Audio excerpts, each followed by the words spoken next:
నిరీక్షణ prayer house మరియు centre సంఘముల తరపున ప్రభువైన యేసుక్రీస్తు నామంలో మీ అందరికీ నా హృదయపూర్వకమైన వందనములు. ఈరోజు దేవుని వాగ్దానం 2 కొరింథీయులకు రాసిన పత్రిక 11వ అధ్యాయం 27వ వచనం.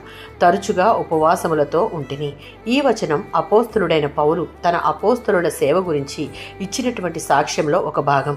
2 కొరింథీయులకు రాసిన పత్రిక 11వ అధ్యాయం 4, 5, 13 వచనాలలో కొరింథీలో కొందరు తప్పుడు అపోస్తలులు వచ్చి తమను గొప్పగా చూపుకొని పౌలు నిజమైన అపోస్తలుడు కాదని చెప్పసాగారు.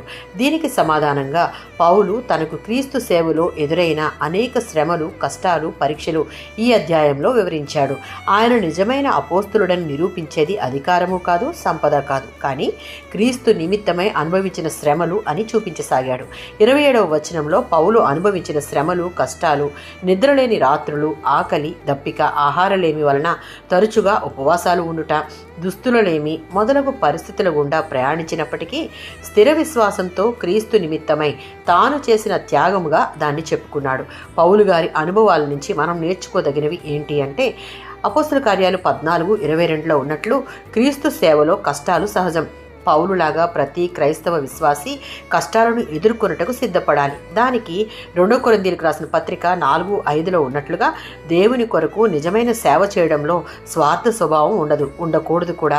దాని స్థానంలో క్రీస్తు కోసం ఏమైనా విడిచిపెట్టే త్యాగ స్వభావం ఉండాలి.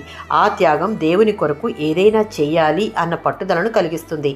అది ఎలా సాధ్యమంటే, ఫిలిప్పీయులకు రాసిన పత్రిక 4వ అధ్యాయం 12-13 వచనాలలో మనకెదురయ్యే కష్టంలో మన వల్ల ఏమీ కాదు, కానీ క్రీస్తు శక్తి మనలను నిలబెట్టి నడిపిస్తుంది. పౌలు ఏ పరిస్థితిలో అయినా తృప్తి కలిగి ఉండడం నేర్చుకున్నాడు. ఈ మంచి సుగుణం ప్రతి విశ్వాసి కలిగి ఉండుట నేర్చుకోవాలి.